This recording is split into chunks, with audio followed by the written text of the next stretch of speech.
Mike Gapin, who leads that team on the economic side of things, looking for that early rate cut from the Federal Reserve in say, March. Based on what you are seeing, do you think that's necessary, that the Federal Reserve would need to be doing that as early as March? Well, you've seen the market play out here, a pretty good swing on that debate. But getting squeezed. Our core team has 4 cuts. And 4 cuts, 24 and 25. And so if you sort of sort that through, people wouldn't interpret that, but that is actually higher for longer because you came off of 25 basis points, and if you end up at 3.5 next year, 8 quarters away from now. So I think the team, Mike and the team, they're saying they're going to have to start cutting because they have the space to cut and the economy can keep growing. And the last thing you want to do is tip this thing over. And so the consumer spending in good shape, their credit's in pretty good shape, the credit statistics, everybody's, it's normalizing. It's normalizing at 19 and 18. Those are like 50-year good records in our company. It's not normalizing to stress. It's normalizing the base case. So if you think about that, they've got access to credit. Inflation hurts, especially median income. That's tough on people. That's what you read about.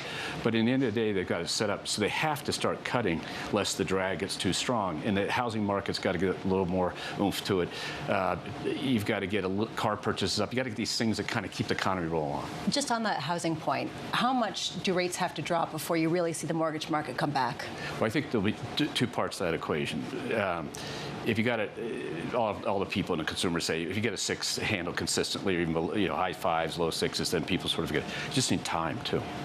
And so when I got my first mortgage at 8.5, I thought I had a deal. I first went into business and the prime rate was 23. And so, but everybody's used to that. People aren't used to this. So it's going to just take time for them to think about it differently and get used to the pricing's got to flatten out and adjust. Their wages have to come up. But the good news is, most Americans have a fixed-rate mortgage, which in an inverse sort of is an asset right now to have against the market.